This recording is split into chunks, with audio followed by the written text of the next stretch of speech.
আসসালামু আলাইকুম ওয়া রাহমাতুল্লাহি নাহমাদুহু ওয়া নাস্তাঈনুহু ওয়া নাস্তাগফিরুহু ওয়া নু'মিনু বিহি ওয়া নাতাওয়াক্কালু আলাইহি ওয়া নাউযু বিল্লাহি মিন শুরুরি আনফুসিনা ওয়া মিন সাইয়্যাতি আ'মালিনা মান ইয়াহদিহিল্লাহু ফালা মুদিল্লা লাহু ওয়া মান ইউদ্লিল ফালা হাদিয়া লাহু ونشهد أن لا إله إلا الله وحده لا شريك له وأشهد أن محمدا عبده ورسوله الذي أرسله بالحق بشيرا ونذيرا وداعيا إلى الله بإذنه وسراجا منيرا فقد قال الله تعالى في كلامه المجيد وبرهانه التوحيد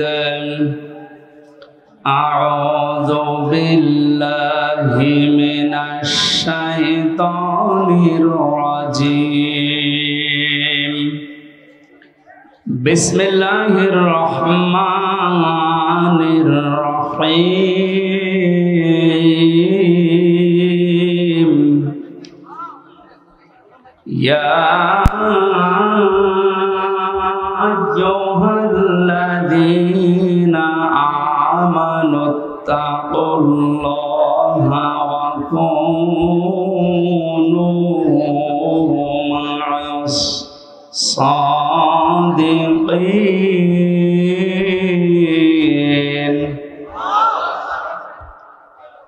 اتقوا الله وكونوا مع الصادقين صدقت يا ربنا اللهم صل على سيدنا مولانا محمد وعلى آل سيدنا مولانا বগুড়া জেলার শেরপুর থানার অন্তর্গত Garidaha public school and college ময়দানে দারুস সুন্নাহ মাদ্রাসার উদ্যোগে তাফসীরুল কোরআন মাহফিলের স্বনামধন্য সভাপতি জনাব আলহাজ মোহাম্মদ ওয়াজেদ আলী ফরামানিক, মাহফিলের প্রধান অতিথি শাইখুল মাশায়েখ, বাংলাদেশ আওয়ামী লীগ শেরপুর উপজেলা শাখার সম্মানিত সভাপতি বিশিষ্ট আইনজীবী আলহাজ অ্যাডভোকেট গোলাম ফারুক আতালাল্লাহু উমরাহু ওয়া বারাকাল্লাহু ফি হায়াতি, বলেন আমিন। সম্মানিত উপস্থাপক ভাই, সামনে বসা মুসলমান ভাইরা, পর্দার আড়ালে সম্মানিত মা এবং বোনেরা, প্রশাসনের ভাইরা, প্রাণ প্রিয় বগুড়াবাসী, দল মত নির্বিশেষে কোরআনের এই অনুষ্ঠানে আখিরাতের পুঁজি তৈরি করার জন্য যারা এসেছি, বলেন আলহামদুলিল্লাহ। বিশ্বনবী জানিয়েছেন কোরআনে কারিমের জন্য যে সময়টুকু মানুষ দুনিয়ায় ব্যয় করবে, মরণের পরে ওই সময়ের ওই সম্পদের হিসাব আল্লাহ নেবেন না। এই হাদিস অনুযায়ী আমরা যদি আমল করতে পারি, আমাদের জীবন, আমাদের সম্পদ, দুনিয়াতে যতটুকু পেয়েছি এটা যেন কোরআনের পেছনে ব্যয় হয়।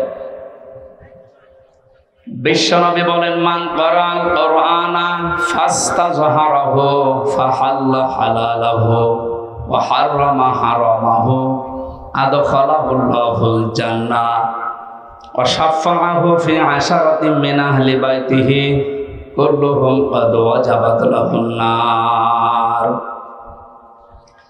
ইবনে মাজাহ শরীফের হাদিস। অনেক আলেম এখানে বসে আছে, শব্দের দিকে খেয়াল করেন। আল্লাহ পাক বলেন, বিশ্বনবী মুহাম্মদ রাসূলুল্লাহ আমাদেরকে জানিয়েছেন এটা, মান ক্বারাআল কোরআনা যে ব্যক্তি আল্লাহর এই কোরআন পড়ে, কোরআন পড়া বলতে আমরা চারটা বিষয় বুঝি। শুদ্ধ করে পড়া, এর মর্ম মানে বোঝা, এর উপর নিজের জীবনকে সেট করা, আর এইটা মানুষকে মানার মতো পরিবেশ তৈরি করে দেওয়া। কোরআন পড়া বলতে কয়টা বিষয় পেলাম? আপনি এবার মিলান তো, আপনি আসলে কোরআন পড়েন কিনা। মাহফিলের সভাপতি, প্রধান অতিথি সহ যারা এসেছি যদি জিজ্ঞাসা করেন কোরআন পড়েন, এক বাক্যে আমরা বলবো হ্যাঁ আমরা কোরআন পড়ি। করা শব্দটার ব্যাখ্যা নবীজি বলেন পড়া কোরআনে তিনটা শব্দ আল্লাহ দিয়েছেন কোরআন পড়ো এ ব্যাপারে। কয়টা? এটা ক্লাস চলছে এখন, জবাব দেবেন ছাত্রের মতো। এটা স্কুল এবং কলেজ না? এখানে যারা আছেন অন্তত শিক্ষিত মানুষগুলো ছাত্রের মতো জবাব দেবে। তিনটা শব্দ আছে কোরআন পড়ার ব্যাপারে, তিনটার ব্যাখ্যা হচ্ছে কেউ যদি কোনো বিষয় পড়তে চায় সে যেন শুদ্ধ করে পড়ে। কি করে? অশুদ্ধ পড়লে অর্থ পাল্টিয়ে যাবে।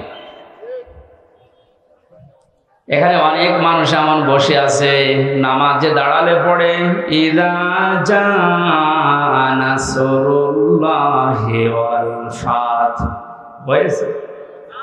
হয়। এখানে সোয়াদ আছে, নাসর মানে সাহায্য, আর নুন সিন র নাসর মানে ঈগল পাখি। আপনি যদি মুখটা গোল করে শুদ্ধ করে উচ্চারণ না করেন অর্থ আকাশ পাতাল পাল্টিয়ে যাবে। আল্লাহ পাক বলেন ইযা জাআ নাসরুল্লাহি ওয়াল ফাত, হে নবী আল্লাহর সাহায্য যখন আসবে আপনি তখন বিজয় দেখতে পাবেন।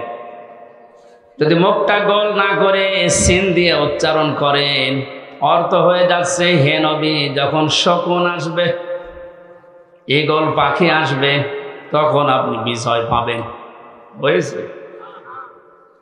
এখানে শুধু কোরআন শরীফ না, দুনিয়ার যে কোনো বিষয় কেউ যদি পড়তে চায় এর হক আদায় করে সঠিকভাবে চারটা বিষয় তাকে মানা লাগবে। এক নম্বরে ওটা পড়া লাগবে শুদ্ধ করে। কি করে? এটা তো আমি বানালাম নাকি? কোরআনে কারীম জানিয়েছে ওয়ারাত্তিলিল কুরআনা তারতিলা, হে নবী আপনি কোরআন পড়বেন শুদ্ধ করে স্পষ্টভাবে থিমে থিমে।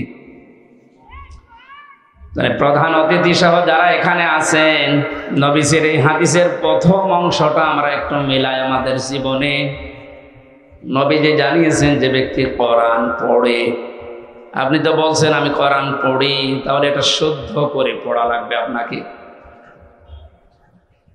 আমি আল কোরআন রিসার্চ ফাউন্ডেশনের সদস্য ছিলাম এক সময়।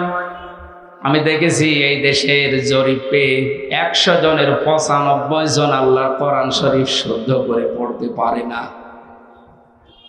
এই রিপোর্ট কি খুব ভালো রিপোর্ট না? এই জন্য আহ্বান জানাচ্ছি অন্য ধর্মের লোক এখানে যেহেতু নেই, আমরা সব মুসলিম দাবি করছি, আমাদের জীবনের 1 নাম্বার টার্গেট বানানো লাগবে আল্লাহর এই কোরআন আমরা শুদ্ধ করে পড়ব। 2 নাম্বারের মর্ম মানে বুঝতে হবে। কেন?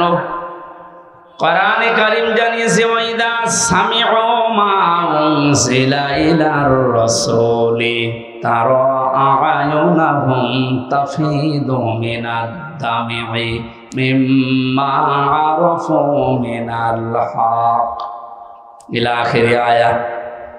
সূরা মায়েদা 7 নাম্বার পারার 1ম নাম্বার পৃষ্ঠার 1ম নাম্বার লাইনের 83 নাম্বার আয়াতের প্রথম অংশে আছে। এটা তাফসিরে ইবনে কাসিরে পাবেন। আল্লাহ পাক বলেন হে নবী আপনি যখন আমার বান্দাদের সামনে কোরআন পড়বেন, যারা এর মর্ম মানেগুলো অনুধাবন করতে পারে, বুঝতে পারে যে আমি কি বলতে চাই, আপনি দেখবেন তাদের চোখ দিয়ে মনের অজান্তে পানি পড়ছে। কোরআনের আলোচনায় সবার চোখে পানি আসবে না, এটা বোঝার মতো যোগ্যতা আপনার থাকা লাগবে। এই জন্য কোরআন যদি কেউ হক আদায় করে পড়তে চায়, মাস্ট বি তাকে এটা বোঝার চেষ্টা চালাতে হবে। চারবার আল্লাহ এই ঘোষণা আমাদেরকে কোরআন শোনাচ্ছেন, ওয়ালাকাদ ইয়াসসারনাল কুরআনা লিযিকরি ফাহাল মিন মুদ্দাকির। অবশ্যই আমার এই কোরআনকে আমি বোঝার জন্য, পড়ার জন্য, এটা মানার জন্য সহজ করে দিয়েছি। কেউ কি আসো এখান থেকে শিক্ষা নেওয়ার জন্য? বগুড়াবাসী, আমরা আজকে থেকে আল্লাহর এই আফসোস আর থাকতে দেব না। যতদিন জীবন আছে কোরআন বুঝে মরার চেষ্টা করব ইনশাআল্লাহ। 3 নম্বরে শুধু না, এটা আমাদের বোঝার চেষ্টা চালাতে হবে। কিচ্ছু লাগবে না, আপনি খেয়ে ফেলে নষ্ট হবে। আমার কাছে কিচ্ছু দেবেন না, আর এখানে কথা বলবেন। হ্যাঁ, আবার কারে চা দিচ্ছেন আপনি? পেছনে যে কয়জন আছে দিয়ে শেষ করে দিন, তাড়াতাড়ি করুন। একটা ক্লাস চলছে আর উনি চা খাস, সবাইকে চা দেন। হ্যাঁ, তাড়াতাড়ি করেন, ডিস্টার্ব করলে কিন্তু বসাতে পারবো না। এটাকে আমি আর কি মারছি? ক্লাস চলে বিশ্ববিদ্যালয়ে, আমরা দেখি 40 থেকে 45 মিনিট। আমরা 1 ঘন্টা ক্লাস যদি নেই, 1 ঘন্টা ক্লাস নিলে কমপক্ষে 20 ঘন্টা পড়া লাগে। এটাতে আর কি মারা ক্লাস চলছে নাকি? এক ছাত্র এসে স্যারের কাছে বলছে, স্যার হয় ছুটি দেন নাই আমি গেলাম। ছুটি দেন নাই আমি গেলাম মানে তার রোল নাম্বার কত? 82। 82 মানে ক্লাসে ছেলে মেয়ে কয়টা? 82টা। 82টা ছেলে মেয়ে, ওর রোল নাম্বার কত? খুব ভালো ছাত্র, ওর জীবনে কোনো এম আছে, কোনো উদ্দেশ্য আছে? শুধু আসে, এটা আনন্দ ভর্তি করে চলে যায়। আপনার কি ওই রকম ছাত্র নাকি? আজকে যখন এসেছেন এই প্রচন্ড গরমে কষ্ট স্বীকার করে, অন্তত 1টা ঘন্টায় যেন কিছু বাড়ি নিয়ে আমল করার জন্য যেতে পারি। আমি যে শব্দগুলো বোঝাচ্ছি খুব কঠিন কঠিন শব্দ, এতদিন আপনি শোনেননি। কোরআনে কোরআন পড়ার ব্যাপারে কয়টা শব্দ আছে আপনি জানতেন না? তাহলে কোরআন যদি কেউ বলে আমি কোরআন পড়ি, তার শর্ত মানা লাগবে কয়টা? 1 নম্বরে শুদ্ধ করে, 2 নম্বরে বুঝতে হবে, 3 নম্বরে যে বুঝবে ওই বিষয়ের উপরে তার বাস্তব জীবনে আমল করা লাগবে। এটাই ঝামেলা। আমরা জানি না এখানে এমন কেউ নেই যে টাকা ছেড়ে রাখে। যারা টাকা আসে, সুদের এই টাকা নেওয়া হারাম, এ জানে নাকি? হিন্দুও জানে, কথা বলে দেখা। এটা জানার পর আমাদের আমল আছে বলে। এই যে 1 বিঘা জমি দেয়, 1 লক্ষ টাকা নেয়, 8-10 বছর এটা চাষ করে খায়, যখন ফেরত দেয় তখন 1 লক্ষ টাকায় ফেরত দেওয়া লাগে। এই সিস্টেম আছে না দেশে? এর নাম কি? এগ্রিমেন্ট। না না, এটা জায়েজ। জায়েজ আছে খাই খালাসিটা, যেটা আপনি 1 বিঘা জমি দেবেন, 10,000 টাকা নিয়ে নেবেন, ওই খেয়ে দিয়ে শোধ, আর টাকা ফেরত দেওয়া লাগবে। এই সিস্টেম আছে? আছে, কিন্তু এখন জানে যে এটা লস হবে, এটার ভেতরে আমি নেই। হারামে আরাম বেশি নাকি? ছোট্ট একটা কথা কয়েক সেকেন্ডের ভেতরে বলছি। ওমান আরাদা আন যিকরি ফাইন্না লাহু মাঈশাতান দনকা। কোরআনে কারীমের সূরা তাহার 124 নম্বর আয়াতের প্রথম অংশে আছে, আল্লাহ পাক বলেন, আমার নিয়ম নীতি বাদ দিয়ে, আমার কোরআনের বিধান বাদ দিয়ে যদি কেউ উপায় করে, টাকা পয়সা আসবে, চর্ম চোখে দেখবে, বহু কিছুর মালিক হচ্ছে, কিন্তু ওর জীবনের এই আয় উন্নতিতে আমি কোনো বরকত রাখবো না। তাফসীরে কাবীরের ভেতরে দঙ্কার ব্যাখ্যা লিখেছে 7টা। এখানে আলেম আছে না? দঙ্কার 1 নম্বর ব্যাখ্যা হচ্ছে, পৃথিবীতে আল্লাহর নিয়ম নীতি, আল্লাহর আইন বাদ দিয়ে কেউ যদি উপায় করে, ওই টাকা পয়সা, ওই অর্থ সম্পদের ভেতর থেকে আল্লাহ বরকত তুলে নেয়। 2 নম্বরে, ওই মানুষগুলো যখন মারা যাবে, এই অবৈধ সম্পদের কারণে এই মানুষটা বেঈমান হয়ে মরবে। তিন নম্বরে ওই মানুষকে আল্লাহ ওই অবৈধ সম্পদ দুনিয়াতে ভোগ করার সুযোগ দেবে না। এটা যে দেয় না তার বাস্তব মানে দেশে নেই, নাম ধরা লাগবে। কত মানুষ আজ অবৈধভাবে উল্টা পাল্টা করে কামাই করে টাকা রাখার জায়গা নেই, ফ্রিজে রাখে, বালিশের ভেতরে রাখে। এটাও হচ্ছে না, বানাচ্ছে বেগম পাড়া। আপনি ভোগ করতে পারবেন না। যদি এগুলো ভোগ করে যেতে পারেন তাহলে কোরআন মিথ্যা হয়ে যাবে। আর আপনার মতো নাফরমানের জন্য আল্লাহ কোরআন শরীফ মিথ্যা করবে।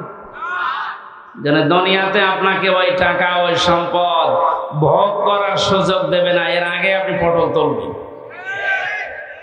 4 নাম্বারটা একটু ঝামেলা, এটা বাদ যাক।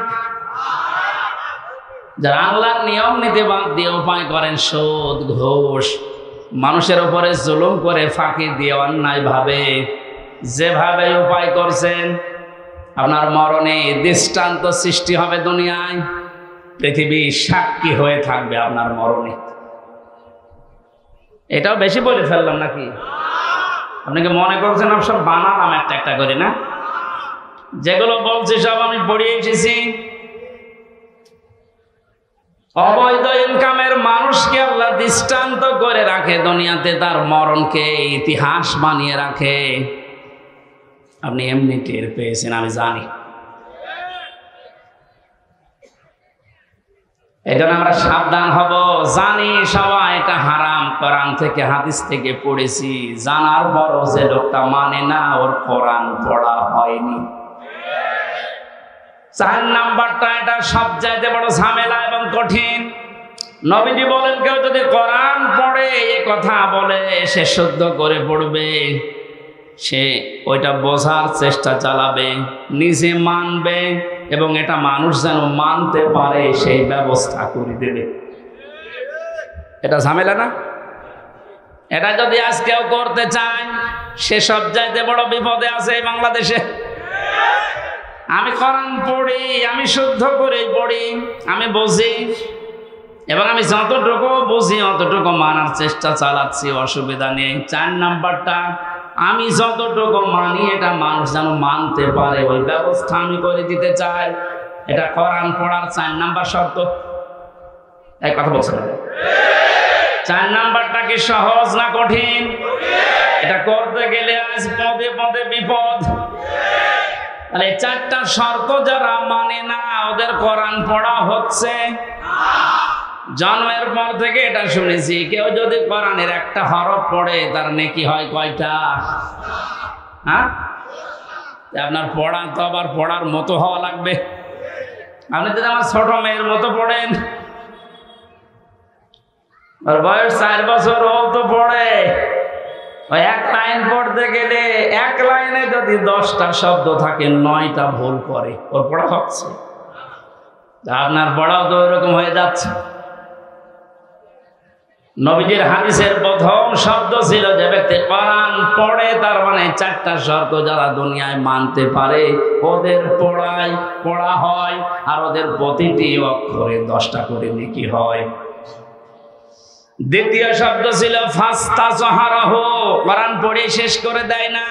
যে ব্যক্তি কোরআনকে ইজহার করার চেষ্টা চালায়, যারা আরবি গ্রামার বোঝে, ফাস্তাজহারাহু এই শব্দের ব্যাখ্যা আমি যত পেয়েছি, আধুনিক ব্যাখ্যা হচ্ছে প্রকাশ করা, ইজহার করা, দাঁড় করানো, স্পষ্ট করা, কায়েম করা, বিজয় করা। কোরআন যারা পড়বে ওই 4টা হক অনুযায়ী এবং কোরআনকে বিজয়ী করার জন্য যারা চেষ্টা চালাবে, এই সংখ্যা বাংলাদেশে কম না বেশি? একটা জরিপ পেয়েছিলাম, এই দেশের 100 জনের 15 জন মানুষ শুধু মন থেকে চায় যে কোরআনে কারিমে দেশে ফাস্তাজহারাহু এটা বিজয়ী হোক, আর বাকি 100 জনের 85 জন শুধু টানা আনায় আছে। দ্বিতীয় পয়েন্টটা হচ্ছে না। 3 নম্বরে কি ছিল? ফাহাল্লা হালালাহু ওয়া হারামা হারামাহু। যে ব্যক্তি কোরআনকে ইজহার করতে পারে, এই ব্যক্তি হালালকে হালাল মানবে, হারামকে হারাম জেনে ছেড়ে দেবে। আদখালাহুল্লাহুল জান্নাহ, নবীজি বলেন আল্লাহ তাকে জান্নাতে দিয়ে দিয়েছে। না জান্নাতে দেবে? হ্যাঁ, দিয়ে দিয়েছে। শব্দটার দিকে আমি খেয়াল করে চিন্তা ভাবনা করেছিলাম, নবীজি অতীতের শব্দ বললেন কেন? এটা পাস্ট, এটা মাজি। আদখালা ইউদখিলু, নবীজি মোজারে দিতে পারতেন, মাজি দিলেন, অতীতের পাস্ট দিয়েছেন কেন? তার মানে কোন পরিবার, সমাজ এবং রাষ্ট্রে যদি কোরআন বিজয় থাকে, ওখানে হালালকে হালাল মানা আর হারামকে হারাম জেনে ছেড়ে দেয় সহজ। যে সমাজে, যে দেশে কোরআন বিজয় নেই, ওখানে হালালকে হালাল জানার পরও আপনি মানতে পারবেন না। এক কথা বলছেন এখানে, হারামকে হারাম জানার পরও আপনি ছেড়ে দিতে পারবেন না। নাকি এই জায়গাগুলো দেশে নেই?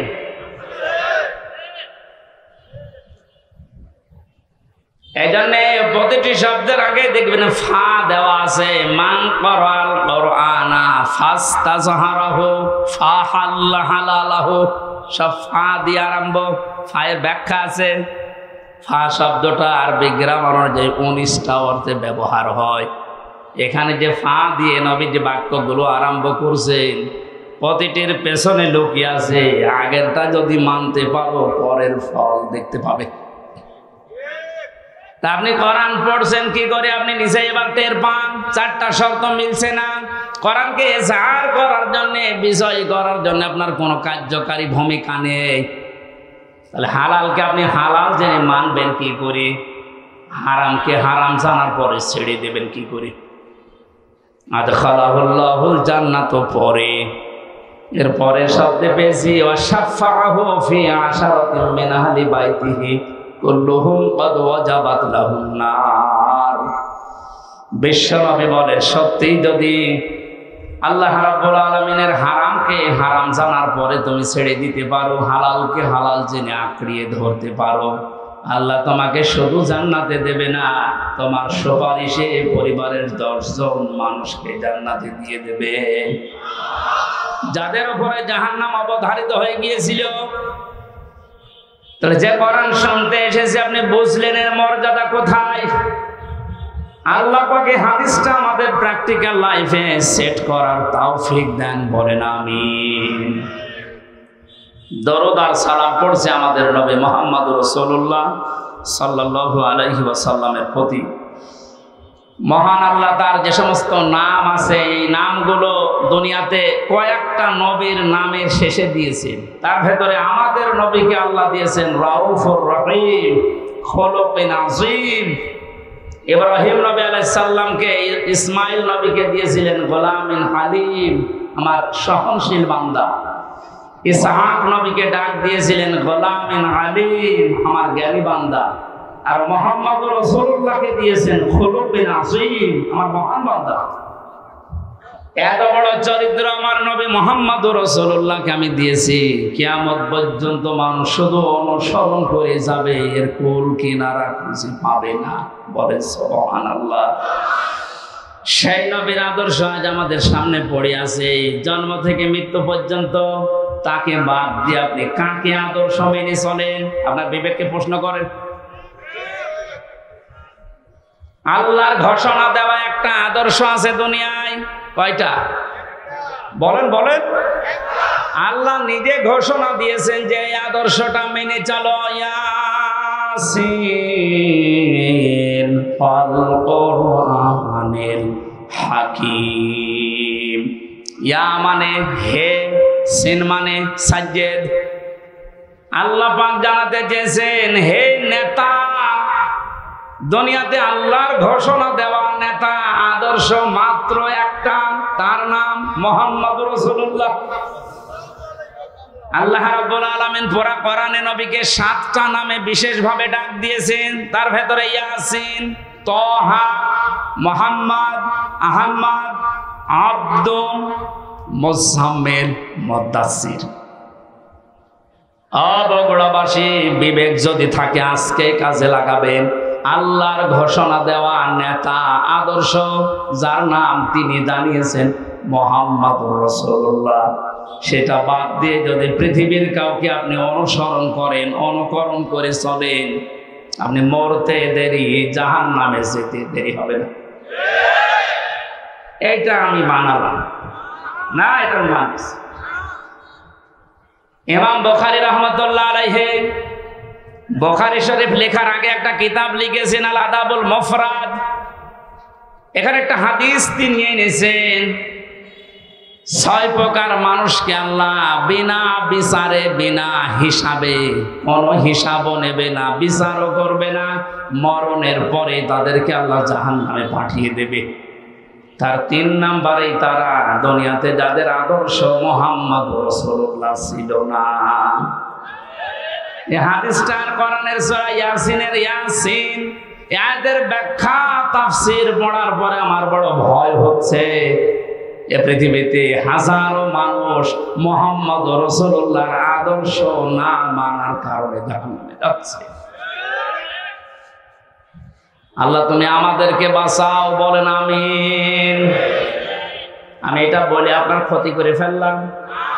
হ্যাঁ, আপনি তো ধরা খাবেন। চোখ বন্ধ হওয়ার পরে আপনি এখন ধরা খাবেন। নবীজির একটা কথা 100 ভাগের 1 ভাগও মিথ্যা নেই। এখনো ঠিক হয়নি, মুহাম্মদ রাসূলুল্লাহ বাদ দিয়ে অন্য কাউকে যারা মেনে চলছেন, এখনই তওবা করে পরিবর্তন হবে।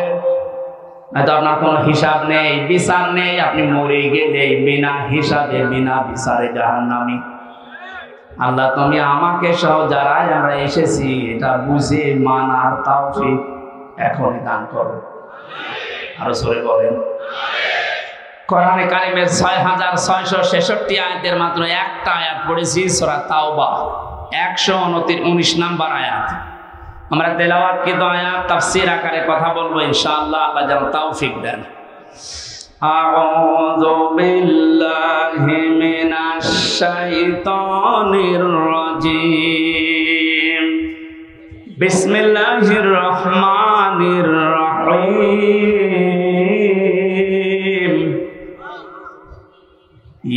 ইয়া আইয়ুহাল্লাযীনা আমানুত্তাকুল্লাহা ওয়া কুনু মা'আস সাদিকিন। আল্লাহর ঘোষণা, ও হে ঈমানদারেরা। আল্লাহ কোন বেঈমানকে ডাক দিয়েছেন এখানে? তাহলে যদি কোনো বেঈমান থাকেন আপনি চলে যান, কারণ এই আয়াত আপনার জন্য না, আপনার জন্য আলাদা আয়াত আছে। বেঈমানের জন্য আল্লাহর ডাক ছিল ইয়া আইয়ুহাল্লাযীনা কাফারু, হে কাফেরেরা, হে বেঈমানেরা। এখানে কোন কাফের আছে? আমরা সব ঈমানদার। আমরা কি? এখন আমার ভেতরে ঈমান আছে কিনা এটা পরীক্ষা করার থার্মোমিটার আছে। সাহাবী প্রশ্ন করলেন, হে নবী আমার ভেতরে ঈমান আছে কিনা আমি কিভাবে বুঝতে পারবো, কিভাবে টের পাবো? আমি তো নামাজ আদায় করি, রোজা রাখি, কাবা শরীফ তাওয়াফ করি। আল্লাহর নবী বলেন, যত 2টা কাজ তোমার ভেতরে দেখতে পাও, ইযা সাররাতকা হাসানাতুকা ওয়া সাআতকা সাজ্জিয়াতুকা। যখন কোনো ভালো কাজ, সমাজ উন্নয়নমূলক কাজ, আল্লাহর পক্ষের, রাসূলের পক্ষের, দ্বীনের পক্ষের কোনো কাজ হয়, ওইটা দেখে যখন তোমার ভালো লাগে, আনন্দ লাগে, আর যখন তোমার অন্যায় কাজ দেখলে কষ্ট লাগে, তখন বুঝবে তোমার ঈমান আছে। ও বগুড়াবাসী, হাদিসটা সামনে রেখে বলেন তো, বাংলাদেশে ভালো কাজ সবার কাছে ভালো লাগে? না, না। অন্যায় কাজ সবার কাছে খারাপ লাগে।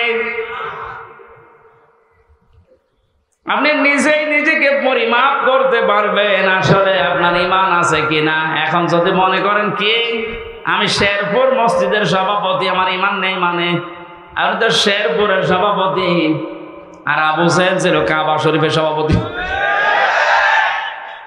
তার হিসাবে আপনার কোনো খবর আছে?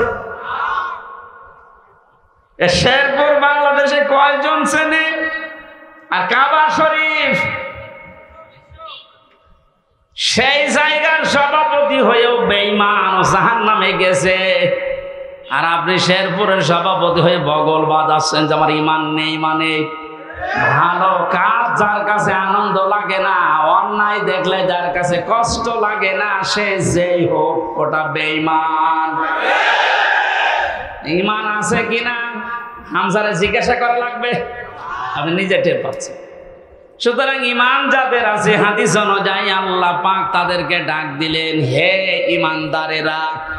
আমি আয়াতের তাফসীর পড়তে গিয়ে পেয়েছি 89 জায়গায় আল্লাহ পাক এই শব্দটা কোরআনে দিয়েছেন। আর যখনই ইমানদারকে তিনি ডাক দেন তখন তার কুদরতি হাত এভাবে উঁচা করে ডাকেন, ইয়া আইয়ুহাল্লাযীনা আমানু। জোরে বলেন আল্লাহু আকবার। 89 জায়গায় আল্লাহ ডাক দিয়েছেন, তার ভেতরে এইটা একটা, ইত্তাকুল্লাহ, আমি আল্লাহকে ভয় করো, কুনু মা'আস সাদিকিন, আর সত্যবাদী যারা তাদের সঙ্গে থাকো। এই আয়াতের নির্দেশ দুইটা, কয়টা? আল্লাহকে ভয় করো, সত্যবাদী যারা আছে তাদের সাথে থাকো। বোঝা হয়ে গেছে না? আল্লাহুম্মা আমিন। না মানে আপনি বলছেন বোঝা হয়ে গেছে। এবার আসেন তো এই দুইটা শব্দের ব্যাখ্যায় যায়। কোন আয়াত থেকে যদি কেউ তাফসীর শুনতে চায়, করতে চায়, তাফসীরে মাজহারি আল্লামা সানাউল্লাহ পানিপতি রাহমাতুল্লাহ আলাইহি লিখেছেন, কেউ যদি কোরআনে কারিমের কোন আয়াত থেকে কথা শুনতে চায়, কমপক্ষে 5টা বিষয় থেকে তাকে আগে কথা শোনা লাগবে। 1 নম্বরে শুদ্ধ তেলাওয়াত, যেটা করলাম। 2 নম্বরে যেই ভাষায় কথা বলে ওই ভাষায়, মাতৃভাষায় অর্থ, এই যে শুনলাম। 3 নম্বরে ওই আয়াতের ঐতিহাসিক প্রেক্ষাপট, শানে নজুল যেটা বলা হয়, ব্যাকগ্রাউন্ড, এটা আমি বলবো এখন। 4 নম্বরে আয়াতের বাস্তব শিক্ষা দেওয়া লাগবে। ওই মান ধাপা বলে কি হয়েছে গুলো বাদ দে, এখন বাস্তবতা অনুযায়ী আয়াত আমাদেরকে কি দিতে চায় এই শিক্ষাগুলো জনগণের সামনে দেওয়া লাগবে। 5 নম্বরে আয়াত থেকে যে শিক্ষাগুলো পাবে ওইগুলো নিয়ে বাড়ি যে আমল করবে। আমরা 2টা করে ফেলেছি, শুদ্ধ তেলাওয়াত আর মাতৃভাষায় অর্থ। যেহেতু এটা সূরা তাওবার আয়াত, কোন সূরা বলেন? 129টা আয়াত আছে, মাত্র একটা আয়াত পড়েছে 119 নম্বর আয়াত। তাওবা শব্দের শাব্দিক অর্থ আমরা অনেকেই মনে করি তাওবা মানে আস্তাগফিরুল্লাহ রাব্বি মিন কুল্লি যামবি ওয়া আতুবু ইলাইহি, হয়ে গেল। তাওবা আর ইস্তেগফার এই দুইটা কিন্তু এক না, এই দুইটা শব্দ আলাদা, মাজদারও আলাদা। কথা বুঝতেছেন? তাওবা আর ইস্তেগফার, কেউ যদি ইস্তেগফার করতে চায় সব সময় আপনি করতে পারবেন, কিন্তু তাওবা আস্তাগফিরুল্লাহ আস্তাগফিরুল্লাহ আস্তাগফিরুল্লাহ বললেই তাওবা হয় না। তাওবা করার জন্য কমপক্ষে মানুষের জীবনে 3টা বিষয় মানা লাগে। ইস্তেগফার আর তাওবার ভেতরে পার্থক্য এই, কোন মানুষ যদি তাওবা করে ওর পেছনের অপরাধগুলো শুধু আল্লাহ মাফ করে দেয় না, ওই পোড়া জায়গাটা আল্লাহ নেকি দিয়ে ভরাট করে দেন। এখানে যারা এসেছি আজকে আমরা শুধু ইস্তেগফার না, তাওবা করার মতো তাওবা করে বাড়ি যাব। পেছনের অপরাধগুলো শুধু যেন মাফ হয়ে না যায়, ওই জায়গাটা যেন আল্লাহ নেকি দিয়ে ভরাট করে দেয়। বলেন আমিন। 1 নম্বরে যদি তাওবা কেউ করতে চায় তাকে বলা লাগবে, আল্লাহ আমি অপরাধী, আমি। এই স্বীকৃতিটা এই পৃথিবীতে মানুষ দিতে চায় না। দেখবেন এই দেশে হাতে নাতে ধরা পড়ার পর অস্বীকার করে না, না তদন্ত করা লাগবে। তদন্ত 7 দিন সময় দিয়েছে যাদেরকে, ওদেরকে মাল মশলা মেরে ওর মুখ বন্ধ করে দেয়। আপনি যদি সত্যি তাওবা করতে চান সে যে কোনো বিষয়ে, আপনাকে প্রথমে স্বীকৃতি দেওয়া লাগবে ওই অপরাধের জন্য, ওই গুনার জন্য স্বীকার করা লাগবে যে হ্যাঁ আমি এই কাজ করেছি, আমি অপরাধী। এখন প্রশ্ন হচ্ছে আপনি স্বীকার করবেন কার কাছে? না না, আপনি শুনছেন না। অপরাধ করেছেন যার কাছে, স্বীকার করবেন তার কাছে। আপনি বিনা কারণে আমার মুখের উপর একটা থাপ্পড় দিলেন, আর কাবা শরীফের গিলাফ ধরে বলছেন আস্তাগফিরুল্লাহ, হে আল্লাহ আমারে মাফ করে দাও। কিয়ামতের আগে মাফ পাবেন না, কারণ আপনি তো আল্লাহর গালে থাপ্পড় দেননি, দিয়েছেন আমার গালে। আগে আমার কাছে স্বীকার করেন যে হামজা ভুল হয়ে গেছে। হ্যাঁ, স্বীকার করার সময় আবার অনুশোচনা লাগবে, অনুতপ্ত হওয়া লাগবে। আপনি যদি একেবারে মোড নিয়ে বলেন ওই হামজা মাফ কর, মাফ হবে? আপনার প্রতি রাগ যা ছিল আমার আরো বেড়ে যাবে। আমি আবার বলছি দ্বিতীয় পয়েন্টটা, তাওবা যদি কেউ সত্যি করতে চায়, ওই মানুষটা অপরাধ করবে যার কাছে, স্বীকার করবে তার কাছে। আপনি অপরাধ যদি আপনার স্ত্রীর কাছে করে থাকেন, অবশ্যই স্বীকার করবেন স্ত্রীর কাছে, এটা কোনো দোষের কিছু না। স্ত্রীর কাছে দোষ করেছে আর শ্বশুরের কাছে বলছে শ্বশুর আমারে মাফ করে দেন, হবে না। বিনা কারণে আপনি আমাকে পুলিশের হাতে তুলে দিলেন, আমি কিছুই জানি না ওই বিষয়ে, আর আপনি মাফ চাচ্ছেন মসজিদে নামাজ পড়ে, কিয়ামতের আগে মাফ পাবেন না। এইটা মনে হয় এলাকায় আছে। আমার ভাইরা এই জন্য তাওবা, বিভিন্ন পীরের দরবারে গেলেই বলে তওবা করো, আস্তাগফিরুল্লাহ। এটা তোর বাক্য, শর্ত আপনাকে মানা লাগবে, স্বীকৃতি দেওয়া লাগবে যে আল্লাহ আমি অপরাধী, অপরাধ করেছেন যার কাছে, স্বীকার করবেন তার কাছে। 2 নম্বরে অনুতপ্ত হয়ে অনুশোচনা নিয়ে। 3 নম্বরে জীবনে এই কাজ আমি আর কোনোদিন করব না, জীবনের মতো ফিরে আসলাম। এই 3টা শর্ত যদি কেউ মেনে নিতে পারে, আল্লাহ পাক বলেন ওর পেছনের অপরাধ শুধু মাফ হবে না, ফাউলাইকা ইউবাদদিলুল্লাহু সাইয়্যাতিহিম হাসানাত। ওর পেছনের পুরা অপরাধ আল্লাহ মাফ করে দিয়ে পুরা জায়গাটা নেকি দিয়ে পাল্টিয়ে দেবেন। বলেন সুবহানাল্লাহ। সূরা তাওবা থেকে যখন কথা শুনছি, আল্লাহ এই তাওবা যেন আমাদের নসিব করেন। এবার আমরা ব্যাখ্যায় যাচ্ছি। আল্লাহ পাক ঈমানদারকে ডাক দিয়ে তাকে ভয় করার জন্য আহ্বান জানিয়েছেন, আদেশ দিচ্ছেন। এখন ভয় কি? জন্মের পর থেকে শব্দটা আমিও শুনছি যে আল্লাহকে ভয় করো, আল্লাহকে ভয় করো। কি এটা কি? তাকওয়ার যে ব্যাখ্যাগুলো আমরা বলি, আধুনিক ব্যাখ্যা হচ্ছে যে যেই বিষয়ে কাজে আছে ওই বিষয়ের জ্ঞান অর্জন করে প্রশিক্ষণ নিয়ে ওই কাজ আঞ্জাম দেওয়ার নাম হচ্ছে তাকওয়া। আমি আবার বলছি, যে যেই কর্মজীবনে আছেন, যে যে জায়গাটা দখল করে আছেন, ওই বিষয়ের উপরে জ্ঞান অর্জন করে দক্ষতা প্রশিক্ষণ নিয়ে ওই কাজে আঞ্জাম দেওয়ার নাম হচ্ছে তাকওয়া। না, হয়নি। আমি আবার বলছি, তাকওয়া মানে শুধু আমার মতো জুব্বা গায়ে দিয়ে, বড় পাগড়ি গলায় নিয়ে, হাতে তসবিহ নিয়ে শুধু সুবহানাল্লাহ সুবহানাল্লাহ বলা না। তাকওয়া মানে যে যেখানে আছেন ওই জায়গায় ওই জায়গার জ্ঞান অর্জন করে, দক্ষতা প্রশিক্ষণ নিয়ে দক্ষতা অর্জন করে ওই কাজ আঞ্জাম দেওয়ার নাম তাকওয়া। এটা যদি আজ বাংলাদেশে থাকতো, আমরা অনেক উপরে চলে যেতাম। অধিকাংশ মানুষকে এমন দায়িত্ব পালন করতে দেখা যায়, ও বিষয়ে কোনোদিনের পড়াশোনা নেই, দক্ষতা নেই, প্রশিক্ষণ নেই, আন্দাজে ওই কাজে হাত দিয়ে তার 12টা বাজায় আরো বেশি। নিচে নামা লাগবে? ঠিক আছে। তাকওয়ার দ্বিতীয় ব্যাখ্যা হচ্ছে আল্লাহর নিষিদ্ধ কাজগুলো জানার পরে শুধু ছেড়ে দেওয়া না, ঘৃণা করে ছেড়ে দেওয়ার নাম তাকওয়া। কথা বুঝতেছে?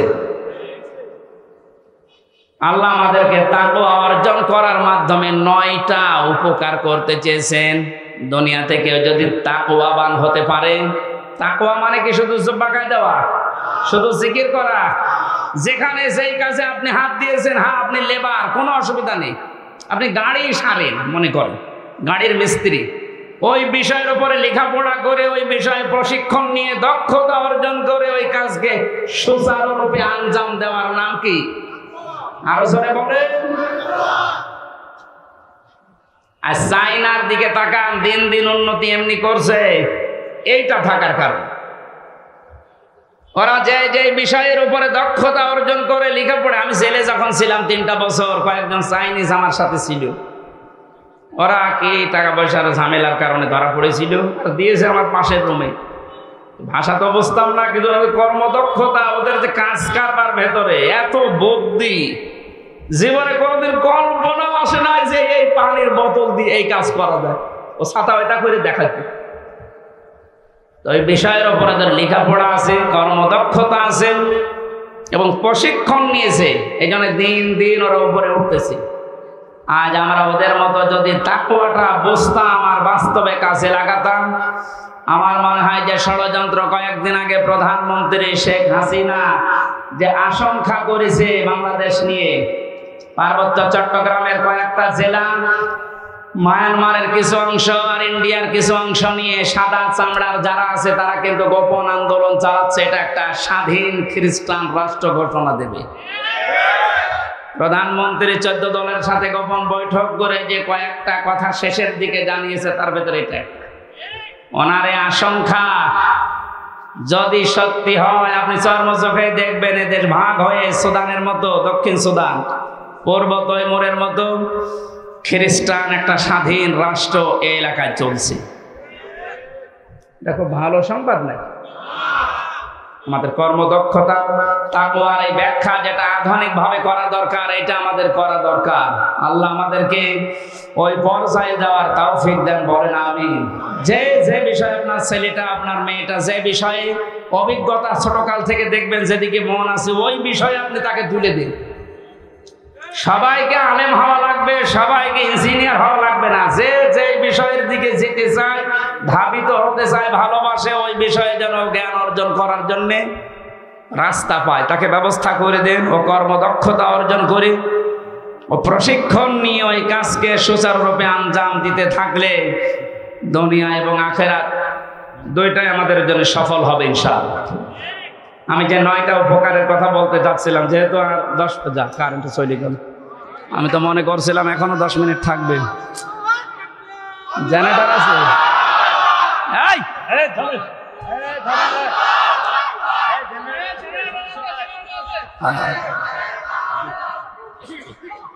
মনোযোগের আগে আর একবার একটু চাপন দিতে হবে, বারবার ঝামেলা করা মনোযোগ 5 মিনিট বলছে, কিন্তু একবার এত সুবহানাল্লাহ আলহামদুলিল্লাহ লা ইলাহা ইল্লাল্লাহ, সুবহানাল্লাহ আলহামদুলিল্লাহ লা ইলাহা ইল্লাল্লাহ, লা ইলাহা ইল্লাল্লাহ মুহাম্মাদুর রাসূলুল্লাহ, আল্লাহুম্মা সাল্লি আলা সাইয়্যিদিনা মাওলানা মুহাম্মাদ।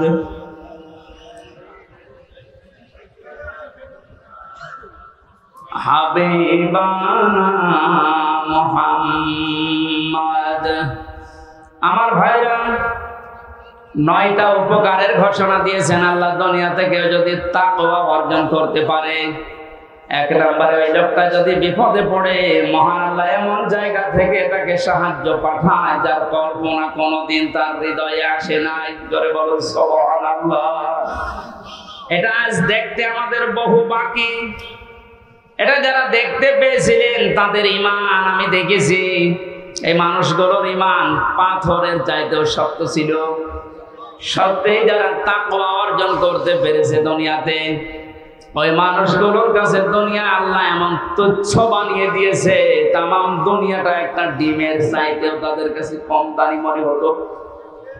আমরা আসলে তাকওয়া অর্জন করে আল্লাহর এই 9টা যে উপকারের কথা, সাহায্যের কথা, এটা পাচ্ছি না, কারণ আমাদের তাকওয়া নেই। তোমরা সত্যবাদী যারা, সত্যপন্থী যারা, তাদের সঙ্গে থাকবে। সত্যবাদী কারা? এই দেশে একটা ভুল ধারণা চালু আছে, কিছু কিছু দৃশ্য দেখলে আমরা মনে করি এগুলো সত্যপন্থী, এগুলোই হক্কান, এগুলোই হক্কানি। অনেকে নিজেকে দাবিও করছে যে আমরা হক্কানি দরবারের লোক।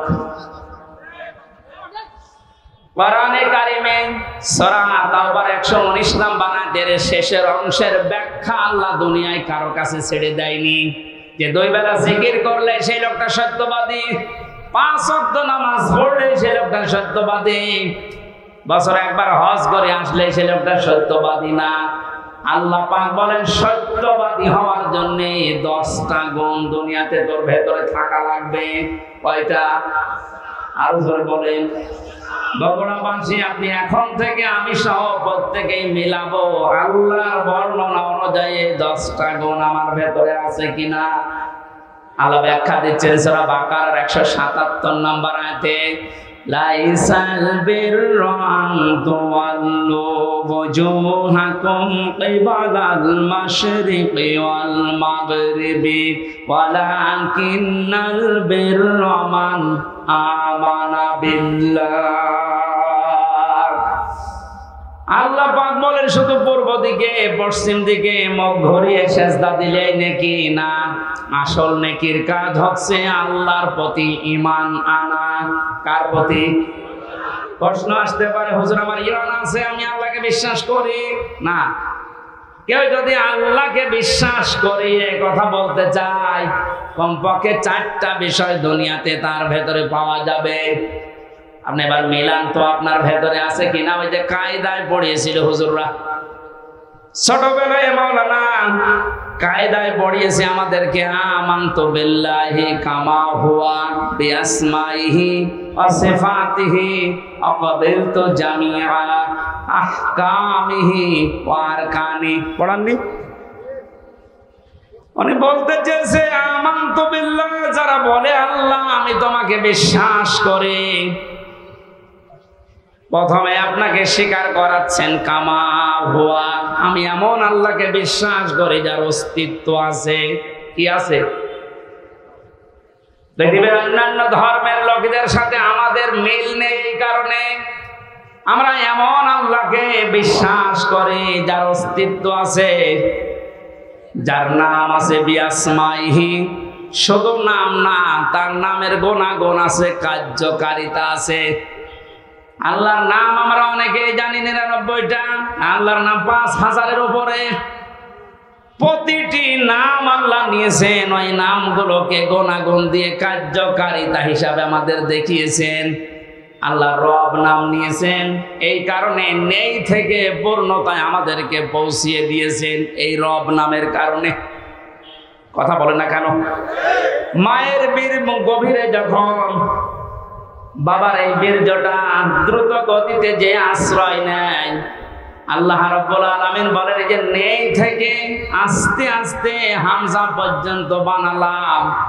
এই যে নেই থেকে পূর্ণতায় যিনি প্রতিটি জিনিসকে পৌঁছিয়ে দেন, আরবিতে তার নাম বলা হয় রব। এই নামটা আল্লাহ নিয়েছেন, এই কারণে হামজা এখানে বসে আছে।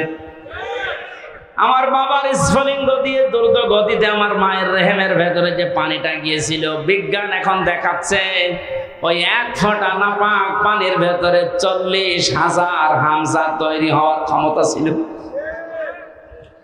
হয়তো 40,000 ওই পর্যন্ত তৈরি হয়ে দুনিয়ায় আসতে পারত, কিন্তু কেউ পর্যন্ত যেতে পারেনি। জরায়ের দেওয়ালের সাথে ধাক্কা লেগে অনেকে পড়ে গেছে, অনেকে মারা গেছে। আমি হামজা একা ওই জায়গায় গিয়ে 40 দিনে শুধু পাল্টিয়েছি। আমি নতফা, মুদগা, আলাকা এগুলো হতে হতে 6 মাসের পরে চামড়া দিয়ে, বডি দিয়ে স্ট্রাকচার তৈরি করে আমার ভেতরে আল্লাহর রূহ দিয়ে একটা আকৃতি দিয়েছেন। ওয়াল্লাযী ইউসাউবিরুকুম ফিল আরহামি কাইফা ইয়াশা। আল্লাহ পাক বলেন তিনি সেই আল্লাহ যিনি মায়ের রেহেমের ভেতরে তোমার এই আকৃতিটা বানিয়েছেন। তোমার মা আর বাবার পক্ষ থেকে 8টা জিনিস ওই নাপাক পানি দিয়ে আল্লাহ বানিয়েছিলেন। চুল, রগ, হাড় আর পর্দা, রক্ত, গোশত, চর্বি আর চামড়া। আল্লাহ পাক বলেন আমার নাম যে রব, এই কারণে আমি আল্লাহ নিজে 5টা জিনিস তোকে দিয়েছি হামজা। ওয়া জাআলা লাকুমুস সামাআ ওয়াল আবসারা ওয়াল আফইদা ইলা আখিরি আয়াত। এটা সূরা নাহলের 78 নম্বর আয়াতের মাঝের অংশে আছে। আল্লাহ পাক বলেন শ্রবণ শক্তি, দর্শন শক্তি, বাক শক্তি, আকেল শক্তি আর ঘ্রাণ শক্তি, এই 5টা জিনিস আমি আল্লাহ আমার রব নামের কারণে তোকে দিয়েছি। 8, 5, 13টা জিনিস যখন এক হয়, ছেলে হবে না মেয়ে হবে, আকারটা আমি আল্লাহর সিদ্ধান্ত অনুযায়ী তৈরি হয়। তাহলে ছেলে হয় মেয়ে হয়, যারা মন খারাপ করি, এটা মন খারাপের বিষয় না, এই সিদ্ধান্ত কার? আমার বল বলেন। ছেলে হলে মেয়ে হলে যারা মন খারাপ করে স্ত্রীর উপরে, প্রকার আনতে তারা যেন আল্লাহর সিদ্ধান্তের উপরে নারাজ। আমি সহ যারা এই জাহেলিয়াতে আছি, আল্লাহ তাদেরকে যেন মুক্তি করেন, বলেন আমিন। ছেলে হোক মেয়ে হোক, কারো দোষ আছে? স্বামীর দোষ আছে? আল্লাহ রাব্বুল আলামিন বলেন 8, 5, 13টা জিনিস যখন এক হয়ে যায়, 6 মাস পার হয়ে যাওয়ার পরে একে আমি দুনিয়াতে আস্তে করে বের করার সিদ্ধান্ত নেই। আল্লাহু আখরাজাকুম মিন বুতুনি উম্মাহাতিকুম লা তা'লামুনা শাইআ। মায়ের পেট থেকে আস্তে করে দুনিয়ার ময়দানে আমি আল্লাহ তোকে নিয়ে আসলাম। এমন অবস্থায় নিয়ে এসেছিলাম যখন কিছু খেতে পারতিস না। এই জন্য আমি আল্লাহ তোর মায়ের স্তনে 6 মাস আগেই তোর জন্য খাবার আমার রব নামের কারণে গরম করে রেডি করে রেখেছি। মায়ের স্তনের ভেতরে যদি একটা বোটা দিতাম, চষা মারলে অনেকগুলো দুধ এসে তোর কচি কণ্ঠ আটকে যেত, মরে যেতে, শ্বাস নিতে পারতে না। আমি যে রব নামটা নিয়েছি, এই কারণে মায়ের স্তনে সূক্ষ্ম সূক্ষ্ম 32টা ছিদ্র দিয়েছি। একবার চষা দিলে যেন একবার এই দুধগুলো এসে তোর মুখের ভেতরে প্রবেশ না করে, ওই জায়গায় জমা হয়ে সূক্ষ্ম সূক্ষ্ম 32টা ছিদ্র দিয়ে আস্তে আস্তে করে এসে তোর জীবন আমি বাঁচিয়েছি। আমি রব নামটা খেলা করার জন্য নেয়নি, মুখটা নাপাক করে না। মায়ের পেটের ভেতরে নাভির ভেতর দিয়ে খাবার পাস করে দিয়ে তোর মুখটা পবিত্র রেখেছিলাম। অথচ দুনিয়ায় আসার পরে আমি তোর দিকে তাকিয়ে দেখি এই মুখের ভেতরে কত হারাম, অপবিত্র, নাপাক জিনিস দিয়ে ভর্তি করিস। কথা বলে ঠিক? আপনি কি মনে করেন শুধুমাত্র কুকুরের পায়খানা, মানুষের পায়খানা, শুকুরের গোশত খাওয়ায় হারাম? ভাইয়ের জমি যারা, বোনের জমি যারা জাল দলিল করে ফাঁকি দিয়ে লিখে নেয়, ওইটা কুকুরের মাংসের মতোই হারাম। যারা মেয়ের জমি ফাঁকি দিয়ে ছেলেকে লিখে দিয়েছেন, আপনি বিশ্বাস করতে পারেন জাহান্নামের টিকিট আপনার একটা বুক করা হয়ে গেছে। শরীক ফাঁকি দেওয়া মানুষ বগুড়ায় নেই, এই কথা বলেন। যারা শরীক ফাঁকি দিয়েছেন, আপনার ইবাদত কবুল বন্ধ হয়ে গেছে, আগে ওইগুলো ফেরত দেবেন। আজকেই বাড়ি যে বোনের সম্পদ আগে ফেরত দেবেন, তারপর আপনি নামাজ পড়া আরম্ভ করবেন। এখন যদি বলেন ও সাদা তো ফেরতও দিতে পারি না, নামাজও কবুল হয় না, নামাজই পড়বো না। আপনি নামাজ না পড়লে আল্লাহর ক্ষমতা হারিয়ে যাবে। বলেন, নিজের কপালে নিজে আপনি আঘাত করছেন, নিজের পায়ে নিজে কোড়াল মারছেন, এই সময়টা আর দুনিয়ায় ফেরত পাবেন না। আমার এখন 32 বছর বয়স। আমি কি জীবনে ইচ্ছা করলে আর 12 বছরে ফিরে যেতে পারবো? আজকের মাহফিলের প্রধান অতিথি, ওনার বয়স মনে করেন এখন 60 বছর। কিয়ামত পর্যন্ত যে চেষ্টা করে 12 বছরে ফিরে যেতে পারবে। যে সময়টা পার করে ফেলেছি আর কোনোদিন ফেরত পাবেন না। সুতরাং এইটাই আমাদের হায়াতের আসল জীবন। এইটার জন্য আল্লাহ একটা কসম দিয়েছেন, ওয়ালা আসরি ইন্নাল ইনসানা লাফি খুসর। আল্লাহ বলেন তোর হায়াতের কসম, তোর হায়াতের কসম, সময়ের কসম, সাবধান, জীবনটা হেলায় খেলায় নষ্ট করে ধ্বংস করে দিও না। পেছনের দিকে তাকাও আর ভাবো এই সময়টা যেহেতু আর ফেরত আসছে না, সামনে যতটুকু হায়াত আছে এটা আমার কাছে একটা নিয়ামত। এটা কি? ফামান সুহসিহা আনিন নার ওয়া উদখিলাল জান্নাতা ফাকাদ ফাজ ওয়া মাল হায়াতুদ দুনিয়া ইল্লা মাতাউল গুরুর। আল্লাহ রাব্বুল আলামিন বলেন, হে পৃথিবীর মানুষেরা, দুনিয়ার জীবনে বেশি দিন ক্ষমতায় থাকা, বেশি টাকা পয়সা গাড়ি বাড়ির মালিক হওয়া, শরীর স্বাস্থ্য মোটা হওয়া, ভালো হওয়ায় সফলতা না। সফল মানুষ তো ওইটা যাকে আমি আল্লাহ মরণের পরে জাহান্নামের আগুন থেকে মাফ করে দিয়ে জান্নাতি বলে ঘোষণা দেব, এইটাই সফলতা। আর এটা পাওয়ার জন্য দুনিয়ার জীবনে কি করা লাগবে? আস্তে আস্তে করে আপনি জাহান্নামের অন্যায় কাজগুলো ছেড়ে দিয়ে দিয়ে জান্নাতের ভালো ভালো কাজের দিকে এগিয়ে যাবেন। সুতরাং এই দেশে আমরা যারা অন্যায়, অবৈধ, শয়তানি কাজ কারবার আস্তে আস্তে ছেড়ে দিয়ে মানবতার পক্ষে, ইসলামের পক্ষে এই কাজগুলো আস্তে আস্তে যারা আঞ্জাম দিতে পারবো, আপনি বুঝবেন আল্লাহ আপনাকে এই দুনিয়াতেই জাহান্নামের পথ থেকে জান্নাতের দিকে এগিয়ে দিচ্ছে। আপনি সফল। আমার হায়াতুদ দুনিয়া ইল্লা মাতাউল গুরুর, এই শব্দটা আল্লাহ এত কঠিন ভাবে কোরআনে দিয়েছেন। এ পৃথিবীর মানুষেরা ভালো করে শোনো, দুনিয়ার জীবন কিন্তু একটা ধোঁকা। এটা কি? আপনার সন্তান আপনার জন্য ধোঁকা, স্ত্রী ধোঁকা, টাকা পয়সা, ক্ষমতা, প্রভাব, প্রতিপত্তি সবগুলো আল্লাহ বলেন ধোঁকা। বিশ্বাস যদি না হয়, মিথ্যা মিথ্যায় চোখ বন্ধ করে দেখেন এগুলো কেমন ধোঁকা। আল্লাহ এই ধোঁকাটা এখনই আমাকে বোঝার তৌফিক দিন। ও বগুড়াবাসী, এটা যত তাড়াতাড়ি বুঝতে পারবেন তত তাড়াতাড়ি আপনার কল্যাণ হবে। আপনি যদি এখনই বলছেন যে হ্যাঁ এগুলো আসলে ধোঁকা, আপনার অন্যায় অবৈধ কাজের ভাগ দুনিয়ায় কেউ নেবে না, অথচ অবৈধ কাজ করে যা কামাই করবেন ওগুলো ভাগ নেওয়ার জন্য হাজারো মানুষ বসে আছে। এ ধোঁকা থেকে বাঁচার জন্য আল্লাহ রাব্বুল আলামিনের সাহায্য কামনা করা দরকার। আল্লাহ পাক আমাদেরকে জানিয়েছেন, আমি যে নামটা নিয়েছি রব, তোকে আস্তে আস্তে করে দুনিয়ার জীবনে এনে মুখটা পবিত্র করে রেখেছিলাম, তুই মুখটা পবিত্র রাখতে পারলি না। হারাম, অবৈধ এবং নাপাক জিনিস দিয়ে মুখটা পবিত্র অপবিত্র করে আমার কাছে আসলি। আমি তো শুধু নাম নিয়ে শেষ করে দেয়নি, নামের কার্যকারিতা, গুণাগুণ আমি আল্লাহ ওগুলো বাস্তবে বহন করি।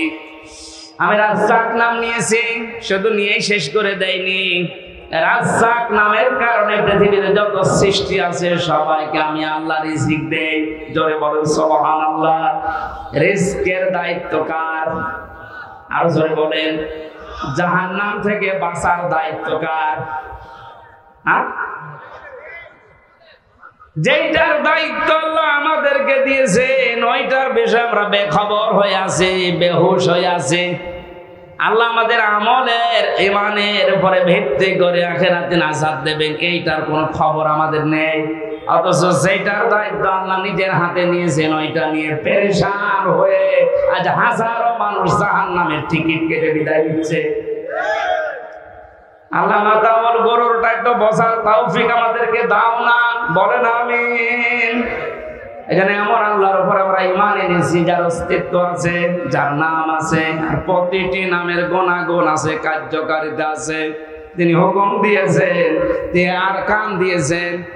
এগুলো যারা বিশ্বাস করে বাস্তব জীবনে মানতে পারে, এই মানুষগুলোই আসল নেকির কাজে আছে। ওয়াল ইয়াউমিল আখিরি, কিয়ামতের ময়দানের বিশ্বাস দৃঢ় থাকা লাগবে। কিসের বিশ্বাস? জন্মের পর থেকে আমার মনে হয় আমরা এই শব্দের সাথে পরিচিত যে কিয়ামত হবে, কিয়ামতে জবাব দেওয়া লাগবে। এটা যে নেকির কাজ, এটা যারা বিশ্বাস করেছিল তাদের জীবনের দিকে আপনি তাকান। আল্লাহ ঘটনাগুলো এমনি খেলা করার জন্য শুনিয়েছেন তা না। খলিফাতুল মুসলিমিন হযরত ওমর, এই যে হিসাব, এটা বিচার, এটা যে কি জিনিস আমরা এখনো অনেকে টের পাই না। উনি বিশ্বাস করেছিলেন যে বিচার হবে, হিসাব দেওয়া লাগবে। সন্তানটা ভর্তি করে দিলেন মাদ্রাসায়। হযরতে আব্দুল্লাহ ওই একই জায়গায় হুসাইন হযরতে আলীর সন্তান লেখাপড়া করত। হযরতে হুসাইন রাদিয়াল্লাহু তাআলা আনহু বারবার কলম ফেলে দিচ্ছিলেন, আব্দুল্লাহকে বলেন তুলে দাও। একবার, দুইবার, তিনবার তুলে দেওয়ার পর উনি বললেন, হুসাইন বারবার কলম ফেলে দাও, আমারে তুলতে বলো, আমি কি তোমার গোলাম, চাকর, খাদেম নাকি? হযরত হুসাইন মুখ ফসকে বলে ফেলেছেন, আব্দুল্লাহ তুমি শুধু চাকর না, তুমি খাদেম না, তুমি খাদেমের বাচ্চা, খাদেম। অথচ ওই সময় প্রেসিডেন্টের ছেলে বাড়িতে গিয়ে বলছে, আব্বা আমি আর মাদ্রাসায় যাব না, হুসাইন আমাকে গালি দিয়েছে, আমি নাকি খাদেমের বাচ্চা, খাদেম, তুমিও নাকি খাদেম, তুমি যদি বিচার না করো মাদ্রাসায় পড়াই বন্ধ করে দেব। খলিফাতুল মুসলিমিন হযরত ওমর বললেন, সন্তান এখন না, বিচার জুমার দিন নামাজের সময় করব। খুতবা দিচ্ছিলেন, ডাক দিয়ে বললেন, হুসাইন এখানে আসো। বলে হ্যাঁ। সামনে আসো। তুমি আমার সন্তানটাকে গালি দিয়েছো? বলে হ্যাঁ দিয়েছি। কেন দিলে? ইমাম হুসাইন ডাক দিলেন, খলিফা বুকে হাত দিয়ে বলেন তো, আপনি কি আমার নানার খাদেম ছিলেন না? আমি তো দেখেছি আপনি আমার নানার খেদমত করছেন। খাদেমের ছেলেকে খাদেমের বাচ্চা বলেছি, অসুবিধা কি? হযরত ওমর কেঁদে ফেললেন, ডাক দিয়ে বলে, হুসাইন আমি তো এভাবে কোনোদিন ভাবি নাই, মেয়ে শব্দটা লিখে দিতে পারবে? কাগজ কলম নিয়ে আসেন। খেজুরের পাতা নিয়ে এসেছে, লিখে দিলেন, হুসাইন আমি নিজে আলীর সন্তান হয়ে বলছি, ওমর আমার নানার খাদেম ছিল, আমি দেখেছি, সই করে দিলাম। হযরতে ওমর রাদিয়াল্লাহু তাআলা আনহু কাগজটা হাতে নিয়ে জমা খেলেন। সাহাবীদেরকে বললেন, নবীর সাহাবীরা বিচার হয়ে গেছে। হযরত আব্দুল্লাহ তো ছোট মানুষ, বলে আব্বা তুমি তো বিচার শুরুই করলে না, কি করে হয়ে গেল? হযরত ওমর বলে, সন্তান যে বিচার করেছে দুনিয়া না, মরণের পর কাছে লাগবে। আমি যখন মারা যাব এই কাগজটা আমার কাফনের ভেতরে দিয়ে দিও। কিয়ামতের ওই কঠিন ময়দানে মহান আল্লাহ যখন আমার জীবনের হিসাব আরম্ভ করবে, কিছুই যদি কবুল না হয় এই কাগজটা আল্লাহকে দেখাতে পারবো, রব্বুল আলামিন তোমার নবীর নাতি লিখে দিয়েছে আমি নাকি নবীর খাদেম ছিলাম, এ ওসিলায় আমার আজকে মাফ করে দাও। তাছাড়া জবাব দেওয়ার মতো কোনো কাজ, কোনো আমল আমার হাতে নেই, অথচ তাদের জীবনের যে নেকির কাজের বর্ণনা হাদিসে পাওয়া যায়। নবীজি বলেন, আকাশের তারকা কেউ যদি গণনা করে একদিন শেষ করে ফেলতে পারবে, কিন্তু ওমর মুসলমান হওয়ার পরে যে নেকির কাজ করেছিল কোনদিন কেউ গণনা করে শেষ করতে পারবে না। এই মানুষটা যদি কিয়ামতে জবাব দেওয়া লাগবে, এই টেন্ডেন্সিতে এত ভয়ে থাকে, এত টেনশনে থাকে, আমাদের অবস্থান কোথায়? নেকির কাজ শুধু পশ্চিম থেকে মুখ করে নামাজ পড়লে হয় না, আল্লাহর প্রতি ঈমান আনা, কিয়ামতে জবাব দেওয়া লাগবে, আল্লাহর সামনে দাঁড়িয়ে এই বিশ্বাস দৃঢ় করা, এটা নেকির কাজের মূল। এটা যতদিন পর্যন্ত আমাদের দেশের 1628 জন মানুষের ভেতরে বদ্ধমূল না হবে, এই দেশটা ততদিন দুর্নীতি মুক্ত হবে না।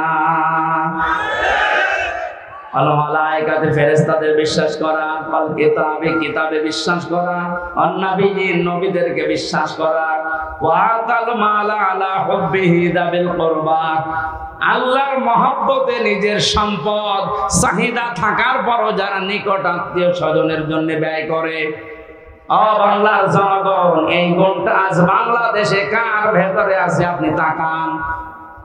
নিজের প্রয়োজন থাকার পরেও নিজের সম্পদ যারা নিজের নিকট আত্মীয়, এতিম, মিসকিন, অসহায়, বন্যাগ্রস্ত মানুষদের পাশে যারা দাঁড়ায়, এই মানুষগুলো আল্লাহর ভাষায় সত্যবাদী, এরাই মুত্তাকি।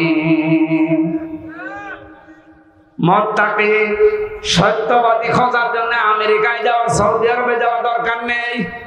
এই 10টা গুণ যে বলছি একটা একটা করে আপনি মিলান। দুনিয়ায় যারা নামাজ কায়েম করার জন্য চেষ্টা চালায়, সম্পদ থাকলে যারা যাকাত দিয়ে দেয়, যারা ধৈর্য ধারণ করে বিপদে আপদে মুসিবতে, দুনিয়ায় কোন বিষয় যদি একবার ওয়াদা দিয়ে ফেলে জীবন চলে গেলেও তারা ওয়াদা রক্ষা করে। উলাইকাল্লাযীনা সাদাকু ওয়া উলাইকা হুমুল মুত্তাকুন। কোরআনে কারিমের সূরা বাকারার 177 নম্বর আয়াতের শেষে আল্লাহ জানিয়েছেন এরাই ঈমানের দাবিতে সত্যবাদী, আর এরাই হচ্ছে আমি আল্লাহর নিকটে মুত্তাকি। জোরে বলেন সুবহানাল্লাহ। আল্লাহ কোরআনের এই আয়াতগুলো আমাদের জীবনে সেট করার তৌফিক দিন, বলেন আমিন। লা ইলাহা ইল্লা আনতা সুবহানাকা ইন্নী কুনতু মিনাজ জালিমিন। রব্বানা ظلمنا أنفسنا وإن لم تغفر لنا وترحمنا لنكونن من الخاسرين। রব্বুল আলামিন বগুড়া জেলার শেরপুর গাড়িদহ এই মাদ্রাসা উদ্যোগে মাহফিলের দিকে তুমি তাকাও। হাজার হাজার বান্দা বান্দি আমরা, রাত 12টা বেজে যাচ্ছে, গভীর রজনী পর্যন্ত কোরআনে কারিমের কথা যারা চাতক পাখির মতো শুনেছে, এই মানুষগুলোকে এর উপরে আমল করার তৌফিক তুমি ভিক্ষা দাও। এই মাহফিলের আয়োজন করতে গিয়ে যারা শ্রম দিল, আল্লাহ এদের শ্রমকে কবুল করো। সওয়াবগুলো তুমি মুহাম্মদ রাসূলুল্লাহর রওজায় পৌঁছিয়ে দাও। দুনিয়ার মাটির নিচে যারাই ঘুমিয়ে আছে, আমরা এদের মতো কিছুদিন পরে অসহায় হয়ে যাব আল্লাহ। আমরা তাদের জন্য মোনাজাতে দোয়া করছি, আগামী প্রজন্ম যারা আসবে তারা যেন আমাদের জন্য এভাবে দোয়া করে, রব্বির হামহুমা কামা রব্বায়ানি সাগীরা। আল্লাহ তাআলা মা হারিয়ে বাবা হারিয়ে যে মানুষগুলো হাত তুলেছে, তুমি তাদের মুখের দিকে কাকুর দিকে তাকাও। নবীজি মাঝে মাঝে মায়ের কবরের পাশে যে কাঁদতেন, সাহাবীরা বলে হুজুর আপনি কাঁদেন কেন? বিশ্ব নবী বলেন সাহাবীরা আমার মায়ের ওই ছোটবেলার আদরের কথা আমার মনে পড়ে গেছে। রব্বুল আলামিন মাহফিলের প্রধান অতিথি অ্যাডভোকেট গোলাম ফারুক তার মা বাবাকে হারিয়েছে। সন্তানের ওসিলায় নাকি তুমি মা বাবাকে মাফ করে দাও। তার হাতের দিকে তার চোখের দিকে তাকিয়ে তার মা বাবাকে তুমি কবরে জান্নাত দিয়ে দাও। মাহফিলের সম্মানিত সভাপতি আমার আরাফাতের ভাই, আল্লাহ তাআলা তোমার হাজি বান্দা তার মা বাবার জন্য দোয়া করছে, তুমি তাকে মাফ করো। মাহফিলের আয়োজন করতে গিয়ে যত মানুষ শ্রম দিয়েছে, যে বাড়িতে এসে বসেছিলাম এই বাড়িওয়ালা সহ, এদেরকে যে মা পেটে নিয়েছে মায়ের পেট খাদিজার মতো বানিয়ে দাও। প্রশাসনের যে ভাইগুলো সাহায্য সহযোগিতা করেছে মাহফিলের জন্য তাদের কবুল করো, মঞ্জুর করো। মা বোনদেরকে পর্দায় থাকার তৌফিক দাও, রোগ শোক থেকে বাঁচাও এবং গোটা জেলার উপরে তোমার খাস রহমত নাযিল করো আল্লাহ রাব্বুল আলামিন। আমি সহ অনেকে অসুস্থ আছি, আমাদেরকে শেফায়ে কামেলা আজলা নসিব করো আল্লাহ। এবং ওরা শেরপুরে আসলেন, শ্রদ্ধাভাজন বড় ভাই মাওলানা আব্দুল্লাহ আমিনের কথা মনে হয়, আল্লাহ তোমার গোলামকে দিনের দায়ী হিসাবে মঞ্জুর করে নাও।